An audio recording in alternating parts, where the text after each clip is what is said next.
새해 선물이라는 책을 이번에 읽어보려고 합니다. 나온 지는 꽤 됐지만 계속 많이 읽혀진 책이라고 하고요. 우리가 열광하고 아꼈던 그때 그 여자아이와 다시 만나다. 성장 소설의 새로운 클래식, 새해 선물 백세 기념 개정판으로 해서 나왔고요. 제1회 문학동네 소설상 수상작이네요. 예. 은희경 작가님이고요. 95년 동아일보 신춘문예를 통해 작품 활동을 시작했다고 합니다. 소설집 타인에게 말 걸기, 상속, 장매 이름은 장미, 장편소설 새해 선물까지 해서 대표작들이 많으신 것 같습니다. 수상도 많이 하셨네요.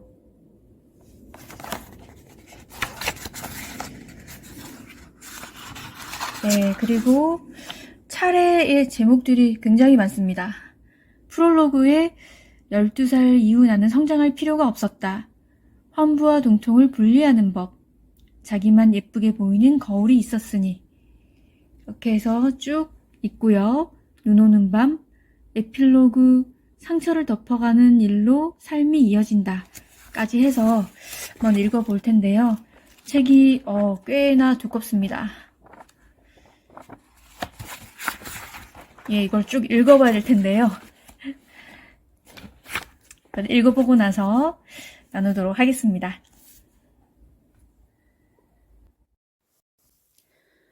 소설 새해의 선물. 주요 등장인물을 소개할게요. 먼저 나. 이름은 진이이고요. 30대의 나아가 12살 때를 회상합니다. 삼촌의 다락방에서 책을 많이 읽고 어른들이 생각하는 것보다 훨씬 조숙했어요. 기억하지 못하는 엄마의 죽음이 상처로 남아있지만 일찍 터득한 것들이 많고 현명합니다. 할머니. 손녀 진이를 엄마를 대신해서 끔찍이 아끼고 돌보아줍니다. 종일 농사와 집안일을 하며 자식들과 손녀를 위해 희생하지만 여장부 같은 기계로 집안을 잘 이끌어갑니다. 이모. 이름은 영옥이고요. 발랄하고 통통 튀는 매력이 있으면서도 순수합니다. 친구에게 애인을 뺏기고 좌절했지만 뒤인 친구의 죽음으로 인해 슬픔을 겪고 조금씩 성숙해집니다. 허석. 대학생으로 고민학생 진이의 첫사랑이자 영옥과는 사랑을 나눈 사이입니다. 친구 집인 시골로 며칠 쉬기 위해 내려와서 2명의 여자에게 큰 파장을 일으키고 돌아가면서 의도치 않게 어긋나게 됩니다. 그 외에 장군인의 광진태란의 삼촌, 최선생 등등이 등장을 합니다. 가끔은 옛날 이야기를 보면서 새로움을 느낄 때가 있어요. 그래서 레트로가 자주 유행을 하지 않나 싶은데요. 이 책은 나, 진이가 60년대 후반에 주변 사람들과 겪은 이야기로 꾸며집니다. 할머니는 소유주로서 집과 가게를 세를 주고 있는데 마당을 같이 쓰는 한 울타리의 식구들이라고 볼 수 있습니다. 그래서 이들 가정이 하루하루 무슨 일이 일어나는지 서로 너무 잘 알고 있어요. 지금으로선 사생활 침해로 생각해서 이런 구조로 사는 것을 서로 원치 않을 겁니다.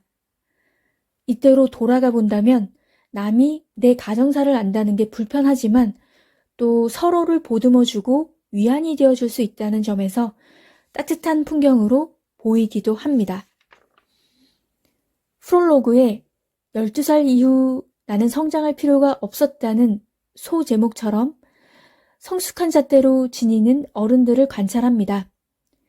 이모 영옥은 철없고 깨발랄한 모습으로 솔직한 마음을 표현하며 진이에게 오히려 의존하는 듯이 보일 때가 있어요. 그러나 이런 영옥이 좀 더 다가가기 편안한 사람이겠다는 생각이 듭니다. 광진테라 아줌마는 첫 단추부터 잘못 끼어져 버린 자신의 기구한 삶을 운명이라 받아들이고 벗어나지 못합니다. 시대를 반영하는 모습이기도 한데 이혼을 용납하지 못하는 분위기에 순응하고 삶을 다른 방향으로 개척할 엄두를 못 낸 것이라고도 볼 수 있겠습니다. 진이는 그런 상황을 보며 다른 생각을 했어요. 자신은 어른이 되어서 수동적으로 끌려가지 않고 내 인생은 내가 결정해서 원하는 삶을 살 것이라 다짐을 합니다. 사랑에 대해서는 진이와 영옥을 보면서 성장통을 느끼게 했어요. 12살 진이는 대학생 허석을 좋아하지만 드러낼 수 없는 상황에서 혼자 추억으로 간직하고 정리를 합니다. 21살 영옥은 큰 고통을 겪었어요. 본인이 사랑에 대한 배신을 당했지만 마음 정리할 새도 없이 둘도 없는 친구를 화재로 잃고 상심에 빠집니다. 유지공장의 화재는 많은 인명을 앗아갔고 마을 사람들에게 엄청난 충격을 안겼어요. 이 불행은 트라우마로 남겠지만 다행히 흐르는 시간은 서서히 아픔을 씻게 하고 현실에 적응하게 만듭니다. 60년대에서 70년대로 넘어오는 시점에서의 이웃들과 나누는 애환과 온정, 또 상심들을 보면서 사람의 마음은 시대를 떠나서 비슷하다는 생각도 듭니다. 아무렇지 않게 사는 것 같지만 좋은 일이 있으면 그 이면에 힘든 일도 따르는 게 인생사가 아닌가 합니다. 책에서 인상 깊은 부분을 한번 읽어볼게요. 밖에서 들어올 때면 나는 대문을 들어서자마자 습관처럼 우물가 쪽을 먼저 쳐다보곤 한다. 집에 사람이 있다면 을에 그곳에 있게 마련이므로 그런 것이다. 이따금 우물가에 아무도 없는 것을 보고 마음을 놓았다가 대문 바로 옆에 있는 변소에서 누군가가 불쑥 나오는 바람에 깜짝 놀라는 일도 있긴 하지만 어쨌든 우물가는 우리 집의 모든 소문과 그리고 비밀의 센터이기도 했다. 우리 집 어른들은 모두 나를 귀여워한다. 장군이 엄마는 내가 부모 없이 외할머니 밑에서 자라는 것이 불쌍해서라고 하고 광진테라 아줌마는 공부를 잘하기 때문이라고 한다.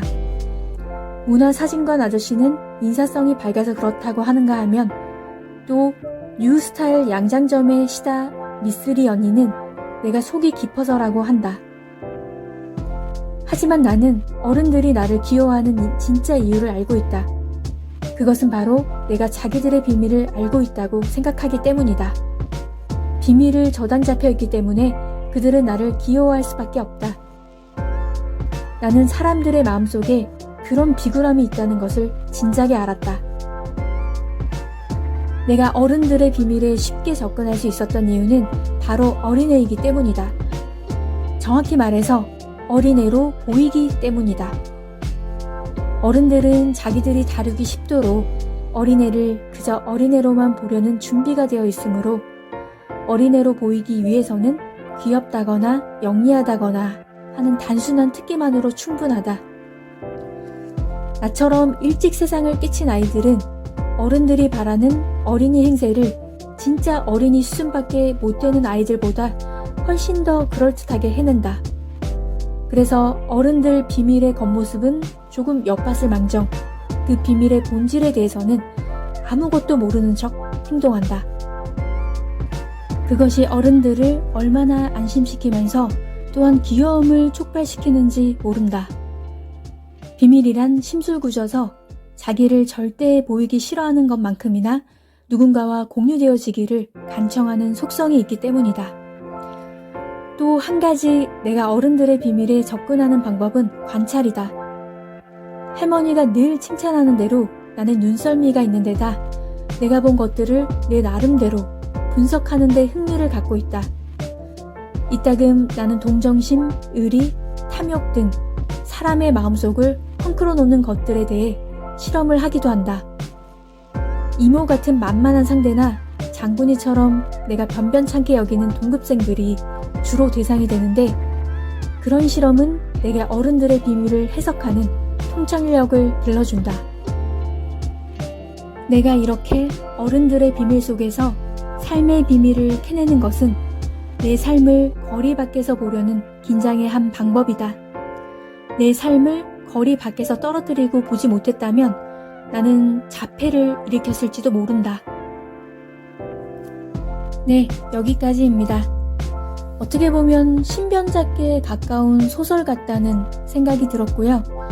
사람 사는 모습, 사람에 대한 진한 냄새를 느낄 수 있었습니다. 여러분, 좋은 날 되세요.